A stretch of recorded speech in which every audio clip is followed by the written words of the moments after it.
Paracas History Museum in Paracas, Peru. And some of you have asked about the DNA results and the DNA testing that we've done, and so I'm going to give you some of the details.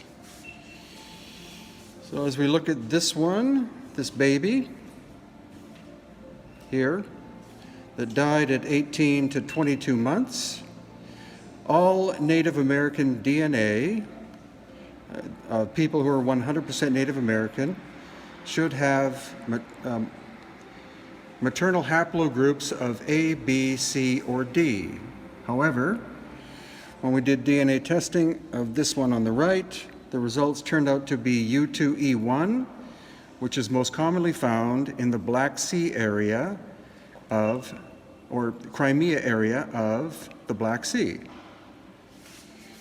And then this one, the maternal DNA, U2E, which again is most commonly found in the Black Sea area, more specifically Crimea. And then this one in the middle, these three were found in the same tomb. This one turned out results from two labs, H1 and H. Again, most commonly found in the Black Sea area, or generally Eurasia. And then this one here, you see the natural red hair. It's thinner than Native American hair and it's wavy, so those are characteristics that are not typically Native American. The haplogroup on the maternal side, H2A, which again is Eurasian. So this is the mystery of the elongated skulls of Paracas in Peru that basically no academics are studying. I seem to be the only one, and you, the general public, who are interested in the study of these ancient people who lived between 3,000 and 2,000 years ago. What we now know is that they, A, were not originally of Native American ancestry, but are closely tied with the other largest elongated skulls in the world, which are found in the Crimea area and the Black Sea. And also, they existed between 3,000 and 2,000 years ago. They were likely wiped out by the so-called Nazca culture. And other anomalies are like this. You see where this plastic bottle top is entering the skull? That's called the foramen magnum. That's where your spinal column enters your skull, and it's a full 1 inch back from where it should be. Ours is more at the balance point here. This is 1 inch back, and that by itself tells you that this is not a Homo sapiens sapiens, more likely that the original Paracas were Homo sapiens Paracas, so a subspecies of human being. And here we have an example of where brain surgery was performed, here, and you see that the skull has healed. So 2,000 to 3,000 years ago, these people on the coast of Peru were performing brain surgery, and recovery of months or years was 50% or better. We also find other shapes here, like this shape, which is more like some would say a Akhenaten of ancient Egypt shape, more of a swept back. And then we have the classic cone head, like this one here. So what we can now tell is that originally the Paracas people were born with elongated heads, such as these examples here, and that over the course of time, they bred with normal Homo sapiens sapiens, and that resulted in what is called cranial deformation, which is what we're going to see right here. So you see the flattening of the back of the skull. The volume is actually quite high on this one, but the back of the skull has been flattened and the forehead has been flattened, so that shows cranial deformation. And then we're going to see over here, this is the tail end of the Paracas culture. Again, You see cranial deformation. You see flattening of the back of the skull, flattening of the forehead, and also the cranial volume is about the same as a normal human being, whereas in the original Paracas, the volume appears to be greater, in some cases 25 to 30%. And let's compare these. Again, let's compare these elongated skulls that you're looking at here with a normal-looking human being. Elongated skull. And then here, this is a farmer from the Inca time period. So you can see this is what a normal Homo sapiens sapiens of the Inca people looked like. And contrast that to what we're looking at here, right just below.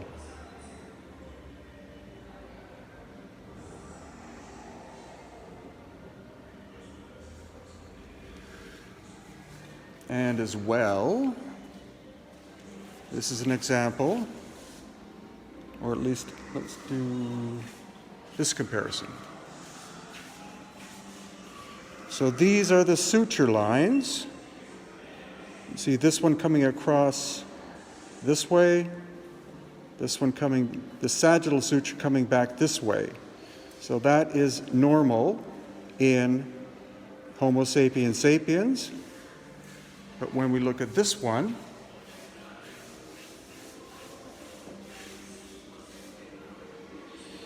okay, here you see the suture coming across this way, and actually no suture whatsoever coming back that way.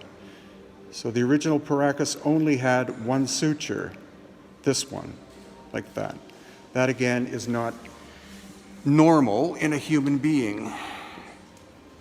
And this is the classic Baracus shape. You see the protrusion on the forehead here. Again, only one suture. And then coming down, a very large mandible or lower jaw.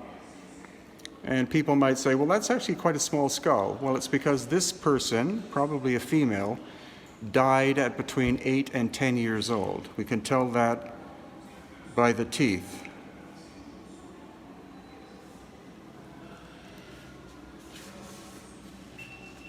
And then this one, this again is a classic Paracas elongated skull. Notice the shape. And this is where we see the red hair. So the hair is 30% thinner than Native American hair. It's naturally a dark red. When this person was alive, they had red hair. It's not that the hair oxidized or changed after death. This is what they looked like. That's another genetic anomaly, to have red hair. It's also wavy hair. It's not straight.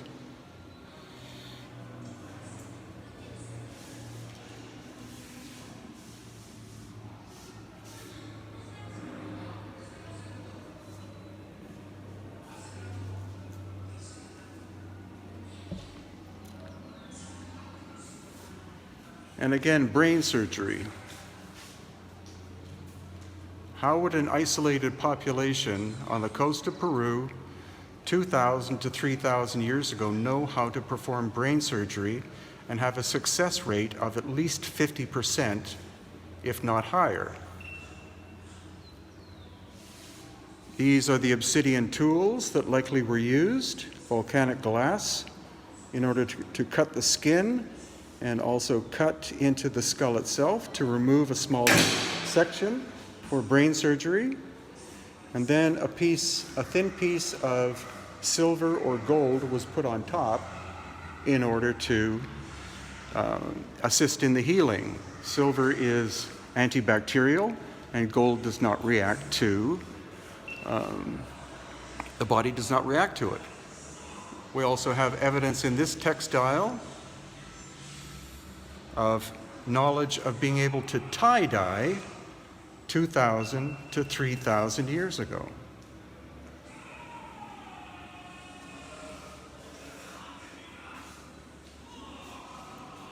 So once again, the fascinating elongated skulls of Paracas, Peru. An individual who most likely was born with this shaped skull. An example of one with cranial deformation. Examples of brain surgery. The swept back look, similar to possibly what Akhenaten is portrayed as looking like. The classic cone head. And in terms of the famous Nazca lines, this is a 2,000 to 3,000 year old Paracas textile. And you can see this design is very similar to what is called the whale at Nazca.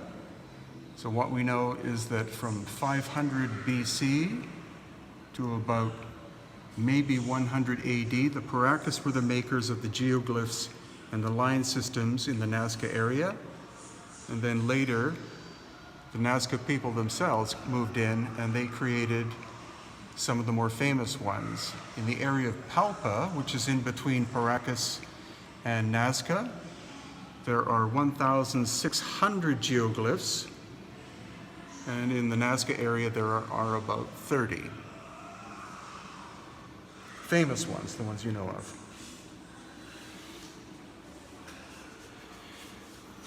Also, finally, let's look at the blood types.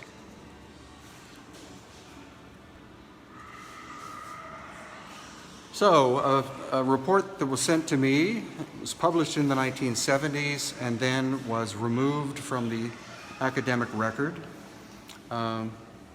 Showed some interesting characteristics of the blood of the Paracas people. And that is that all Native American people, especially in South America, 100% Native people, would have 100% blood type O. But in the 14 samples that were studied of the ancient Paracas, again, this was a published report that was then, they tried to extinguish it, but the results were sent to me. So, of the 14 samples of the Paracas, blood type O, 43%. Blood type A, 28.5%. Blood type B, 7.1%. Blood type AB, 21.4%. So that by itself tells you that these ancient Paracas people were much more genetically and ethnically complicated than simply being native people of the coast of Peru who supposedly bound their children's heads just because it was a cultural practice. It originated that they were born with elongated heads. Their average height was between 5'10" and 6'2". The foramen magnum, which is where your spinal column enters your skull, is a full inch or 2.5 centimeters back from where it should be. And in this collection in the Baracus Museum, we have 45 elongated skulls.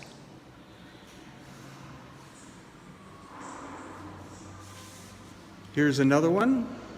You can see this one that again only has one suture coming across this way. No suture going to the back, which it should have. Because any standard human being, as I said, has two sutures. Here you can see in this one, you have the suture coming across the front here, like that, and then the one heading backwards. And so you also see that it's partially fused, and that happens over the course of time. Calcification begins to make the sutures close, but again, contrast that with this one, where there is only one suture coming across this way. No evidence whatsoever that there was ever a suture coming back that way. And then this one again is an anomaly because here are the two sutures, the one coming back this way, the one coming across this way, but this one has an extra suture coming down the front of the forehead, which again is not normal. So this is another genetic anomaly, another genetic aberration amongst the ancient Paracas. And for some people, the most intriguing skull is not this one. This is just a normal baby human that died prior to the fontanelle, which is at the forehead here, closing. So this individual was between 1 year and possibly 15 months old when he or she died. But compare that with this one. This is very similar to what's called the Star Child skull, and many of us believe that this is not a human being whatsoever. There's no evidence that it ever had teeth. Unfortunately, the lower jaw is missing. The sinuses are very strange looking as well. So that's why Peru is such a fascinating country to live in, because there's so many different anomalies that are around that you can observe and study.